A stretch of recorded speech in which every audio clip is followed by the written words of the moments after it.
अति वाचालता का एक दुष्परिणाम। मित्रों, हम में से बहुत सारे लोग हैं जो अक्सर बोलते रहते हैं, बिना बात के बोलते रहते हैं, बिना तथ्य के बोलते हैं, बिना तर्क के बोलते हैं, बिना लॉजिक के बोलते हैं।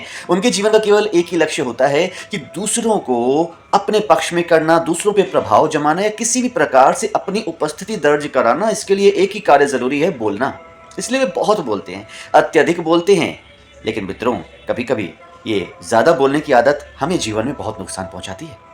आज मैं आपको एक कहानी बताने वाला हूं जिसमें हम जानेंगे क्या है अति वाचालता का दुष्परिणाम। मित्रों, एक राजा था, वो भी बहुत अधिक बोलता था। उसका मंत्री विद्वान और उसका हित चिंतक था, इसीलिए हमेशा सोचता रहता था कि राजा को इस दोष से मुक्त कैसे करूं और उसे वो ज्ञान दूं जो कि मनुष्य के हृदय में बहुत गहराई तक उतरकर उसके स्वभाव का अंग बन जाता है। जी हाँ मित्रों, जो कम बोलते हैं उनमें कोई कमी हो या ना हो इस बारे में तो मैं नहीं जानता हूं, लेकिन जो कम बोलते हैं उनकी एक अच्छी आदत होती है कि वो बोलते भले कम हैं, लेकिन उनकी बात बड़े अंदर तक उतरती है, गहराई तक उतरती है और दिल में कहीं ना कहीं वो घर कर जाती है। और चाहे वो अच्छी हो या बुरी हो, चाहे क्रोधित होके वो बोले, चाहे हंस के बोले, लेकिन उनकी बात में लॉजिक होता है, क्योंकि अक्सर वो सोच समझ कर बोलते हैं।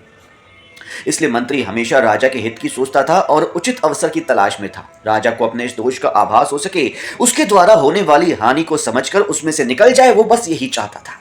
मित्रों, एक दिन की बात है, राजा मंत्री के साथ उद्यान में घूमते हुए एक शिला पर बैठ गया। शिला के ऊपर एक छायादार पेड़ था। उस आम के पेड़ पर कौवे का एक घोंसला था। उसमें काली कोयल अपना अंडा रख गई।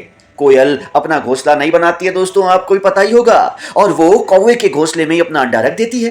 कौवी उस अंडे को अपना समझकर पालती रहती है और आगे चलकर उसमें से कोयल का बच्चा निकलता है और कौवी उसे अपना पुत्र समझकर उसे पालती रहती है। लेकिन इस बार ऐसा नहीं हुआ, क्योंकि जब कोयल का बच्चा निकला तो उसमें से उसने बहुत तेज चिल्लाना शुरू कर दिया। जो कौवी सारे बच्चों को अपना पुत्र समझकर, अपना बच्चा समझकर चोंच से चुग्गा लाके खाना खिलाती थी, उससे पालती थी, लेकिन इस बार कोयल के इस अंडे से निकले हुए बच्चे ने बहुत तेज चों चों चों चों चों चों आवाज करना शुरू कर दिया, और वो भी असमय।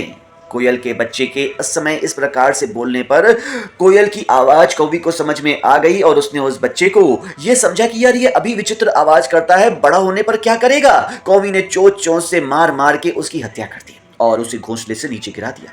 राजा वहीं बैठा था, वो बच्चा उसके पैरों के पास वहीं पे गिरा। राजा ने मंत्री से पूछा, मित्र ये क्या है। मंत्री को राजा की भूल बताने का एक अच्छा सुअवसर मिल गया, क्योंकि वो जानता था, वो विद्वान था कि अक्सर ऐसा होता रहता है। कौवी कुछ कोयल के बच्चों को ही पाल पाती, क्योंकि कुछ बच्चे वक्त से पहले ही चूं चूं करना, आवाज निकालना शुरू कर देते हैं, और कौवी कुछ कोयल के बच्चों को इसी प्रकार जमीन पे गिरा के मार देती है।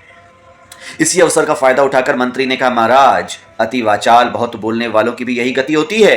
पूछने पर मंत्री ने पूरी बात राजा को समझाकर बताया कि कैसे ये बच्चा असमय आवाज करने से नीचे गिरा और मृत्यु को प्राप्त हुआ। यदि ये चुप रहता तो यथा समय घोंसले से उड़ जाता। इतना कहकर मंत्री ने राजा को मौका देखकर उसकी वाचालता दूर करने के लिए एक बहुत ही प्रत्यक्ष उदाहरण बनाकर यह नीति बताई कि चाहे मनुष्य हो चाहे पशु पक्षी, असमय अधिक बोलने से इसी तरह के वो दुख भोगते रहते हैं।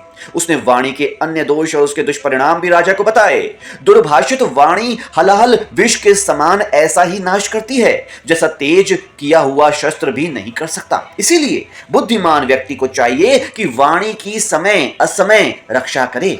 अपने समकक्ष व्यक्तियों से कभी भी अधिक बातचीत ना करे। जो बुद्धिमान समय पर थोड़ा बोलता है लेकिन विचार पूर्वक बोलता है, वो सबको अपने वश में कर लेता है। बुद्धिमान और प्रज्ञावान मंत्री की बात सुनकर राजा अति वाचालता के दोष को दूर कर मितभाषी हो गया और सुखपूर्वक राज्य करने लगा। उसने प्रसन्न होकर मंत्री की बात मान ली और उसके वैभव से उसको कृतार्थ भी किया। मित्रों, ऐसी ही बहुत सारी कहानियां हम आपके लिए लेकर आएंगे, मैं आपके लिए लेके आऊंगा। मैं हूं आपका धनी, जो कि आजकल कर रहा है शो तेनालीरामा। इस शो को अपना प्यार दीजिए, अपना दुलार दीजिए और देखते रहिए तेनालीरामा। आप ही हमारी जान हैं और आपसे ही हमारा मान है। धन्यवाद।